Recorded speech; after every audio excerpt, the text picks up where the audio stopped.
Again, Shana Tova, Gmar Chatima Tova. It's just amazing to see all of you, all your faces. Honi Ameagel, Honi, the circle maker, was journeying on the road as he saw a person planting a carob tree. Curious about this, he asked the person planting the tree, how long does it take for this tree to bear fruit? 70 years was the answer. Honi then asked, are you certain that you will live another 70 years? The person planting the tree responded, I found already grown carob trees in the world, as my ancestors planted those for me, so I too plant this for my children. We often tell this well-known story on Tu B'Shvat, on the new year of the trees. What comes after is also known. Honi falls asleep for 70 years, and when he wakes up, he sees someone next to the carob tree. Honi asks them if they are the person who planted it. The answer, I did not plant this tree. It was my grandparent. But the story does not end there. The Babylonian Talmud tells us that after 70 years, Honi went back to the Beit Midrash, to the house of study, where it is told to us he used to settle any difficulty that they had when learning. Honi was known in the house of study before his 70 years of sleep. As Honi entered the Beit Midrash, he introduced himself, but no one believed him to be Honi Ameagel. He was devastated and hurt. Honi prayed for mercy, and he died. Rabbi, third-generation rabbi in the Babylonian Talmud, explains that this story is an example of the phrase, O chavruta, O mituta. Give me a chavruta, give me companionship, give me partnership, or give me death. The tragic ending of the story of Honi is that in his coming back after 70 years of sleep, the loneliness was too great for him to bear. There's another story about Honi Ameagel. This story is about his grandson who had the same name, and it is told in the Jerusalem Talmud. This story is not well known, and it goes something like this. Near the time of the destruction of the first temple of Jerusalem, Honi, the grandson, went out to a mountain. Before he got there, it rained. Honi went into a cave. Once he sat down there, he fell asleep. And Honi remained sound asleep for 70 years.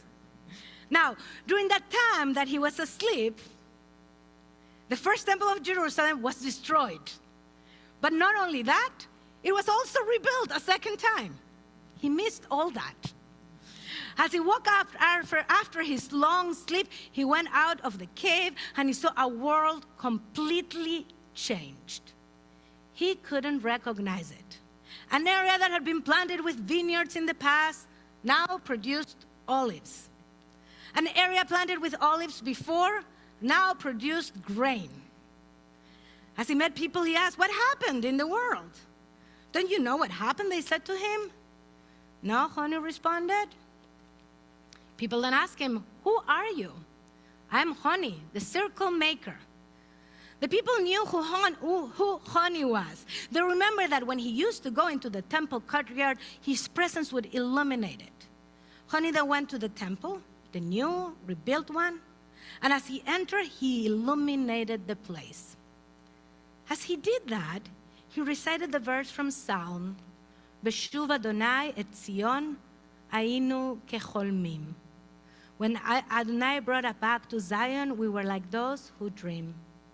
As I read these two stories together, it seemed to me that they can offer to us two models of what returning from 70 years of sleep can look like, and specifically as the story is told about the grandson, how we return from exile. Both of them, grandfather Honi and grandson Honi, fell asleep for 70 years. And a lot happened during that time. The number 70 symbolizes the fullness of life, as Pirkei Avot teaches us. And when they wake up, they see a different world around them, a world that they have a hard time recognizing. Honi, the grandfather, is not recognized, and he cannot bear the process of re-entering a world that looks like nothing like the one he knew before. The tragedy of his story is that he doesn't know how to re-enter. He cannot adapt because he doesn't have the tools. The grandson story presents us with a different model. He also doesn't recognize his new reality and his new surroundings. But as he re-enters the temple, a new one, a new future that has been rebuilt, he's able to illuminate it. The words from the Psalm, Ainu kecholmim, we were like dreamers, perhaps say that those 70 years were just a bad dream. The 70 years of destruction of the first temple and of exile were just a nightmare. And now he's back. We are back to a new possibility. The two stories of Honi, as told in the two different Talmuds, one as a grandfather, one as a grandson, are perhaps the same story telling us about a different perspective of how we meet again. When I consider both of these narratives together, they invite a common question. How do we return to each other and to ourselves after what has been a very long time of distancing, of separation, of pain, in some way of exile? Honi, the grandfather, can't bear it. Honi, the grandson, walks into it filled with light and possibility. A few months ago, Dr. Brené Brown, a globally renowned researcher on vulnerability, invited Priya Parker, author of The Art of Gathering, How We Meet and Why It Matters, to speak on her podcast about returning to gatherings again after 18 months of isolation, distancing, and collective trauma. Thank you, Jordan, for sending me the podcast.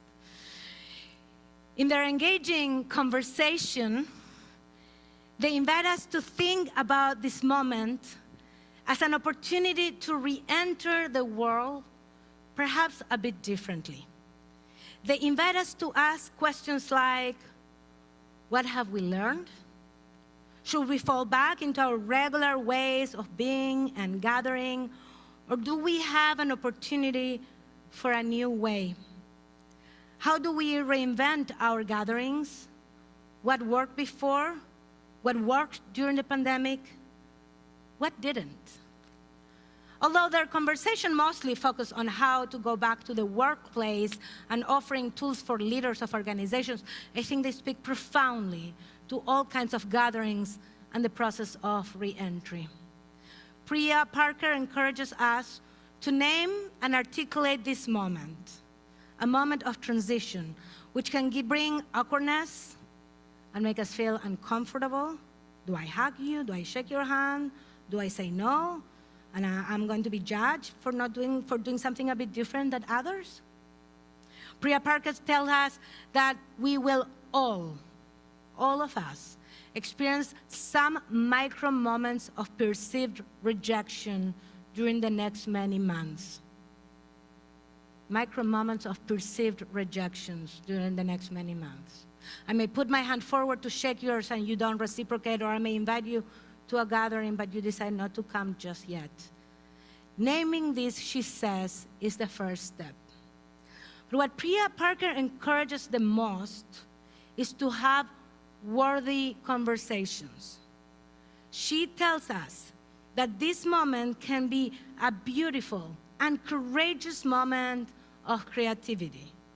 She encourages us to listen deeply and then make decisions on how we move forward with intention. This moment of transition can be painful, but can also be an opportunity to name what we are facing. A return that is perhaps a journey to a new place, to a place less known to us. And isn't that what teshuvah is about? Teshuvah is the core practice and guiding principle of this season. Teshuvah means repentance, return, the knowledge that change is possible, that there is no such thing as it is what it is. Teshuvah tells us that we humans are capable of encountering what is ahead differently, not necessarily going to our default. That is what teshuvah encourages us and challenges to do. Teshuvah is the knowledge and the belief that we can change, that others can change, and that we actually have the power to facilitate such change.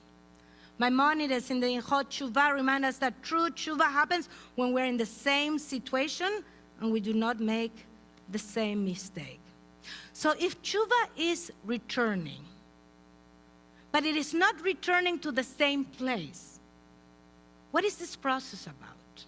And how can it help us and guide us as we enter in the new year, a year that gives us an opportunity to encounter our lives, our relationships, our behaviors, our priorities differently?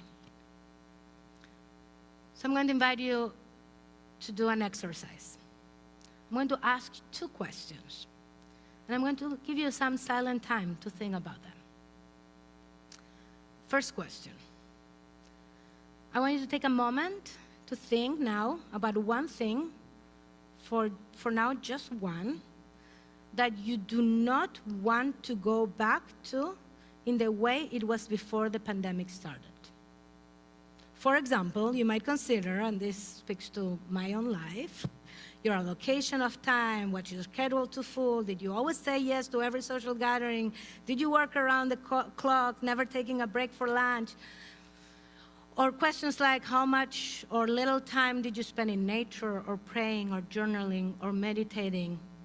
These are just examples. You go to your own examples and take a few moments. Choose one thing that you do not want back in your life.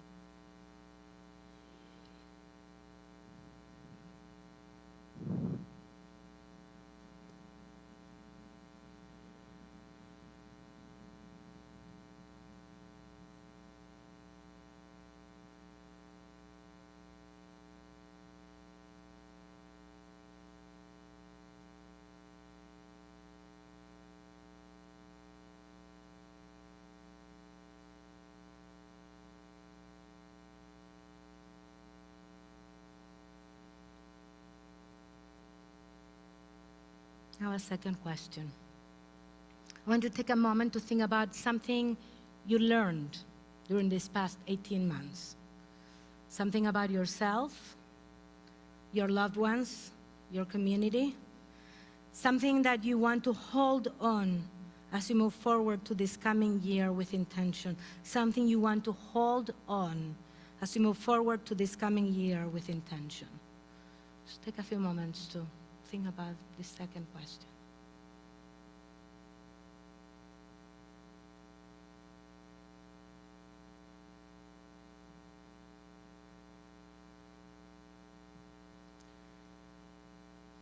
I ask these questions as I invite each of us, each of you, all of us, to think about our return.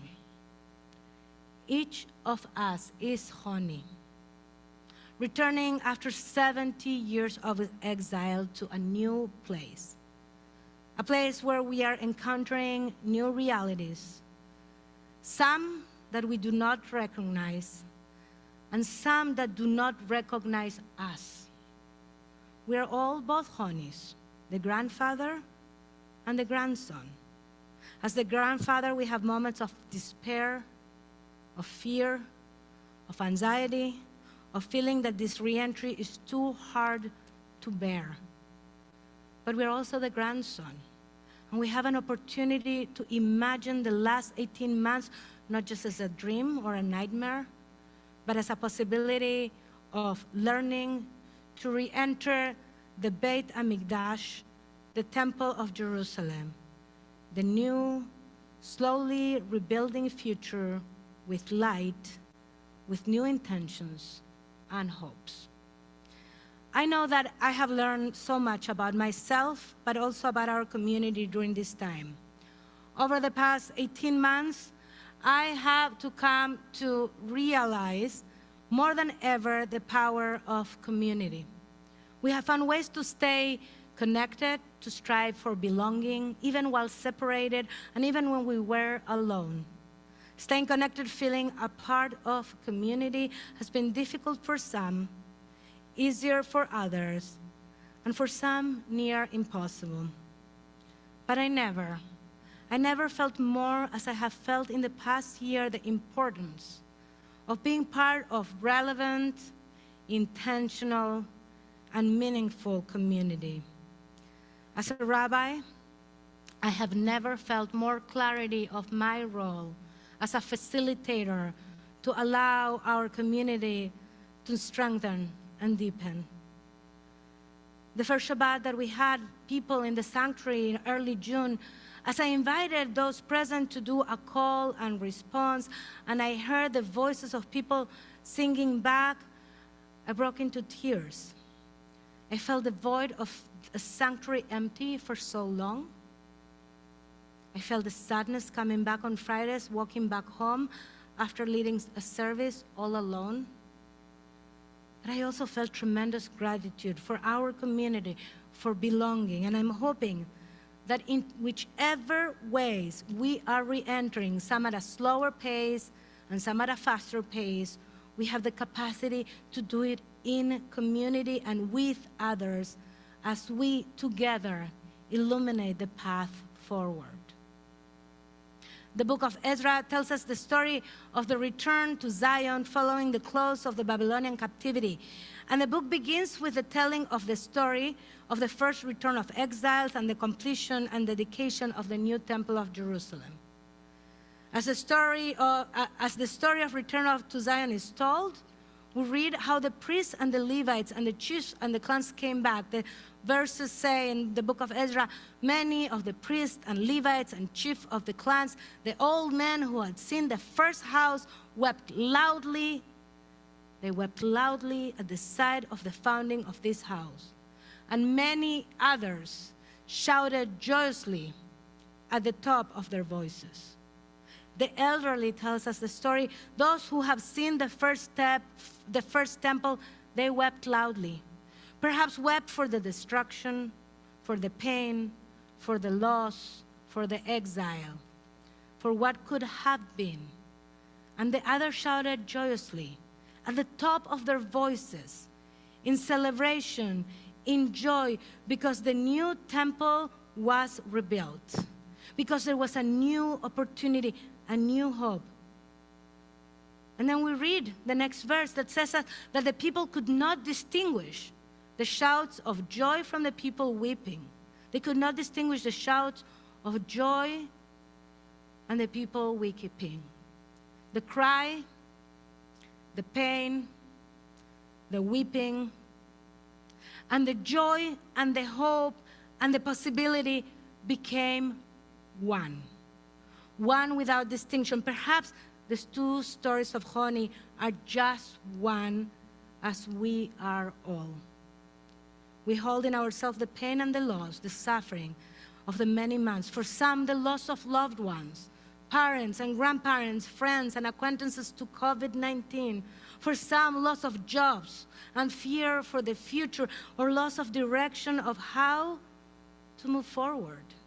For some, deeper psychological pain and sadness and loneliness and desperation.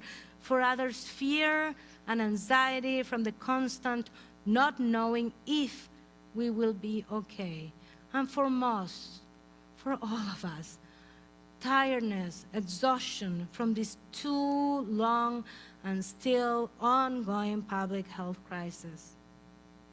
Minametzar, karati ya anani bamerchavia. This verse that is accompanying us through these high holidays from this narrow place. I call you, yeah, please answer me with expansiveness. Remind us that this past year has been a time of meitzar. We have walked on narrow places, narrow bridges, narrow and dark tunnels, narrow moments. And my prayer is that we can embrace the two honeys in ourselves. The one that is in pain, but also the honey who re-enters and reclaims the future with light, not defaulting to the places where we were, not returning to the same mistakes, the same behaviors, but moving forward with intention. Gmar Tov.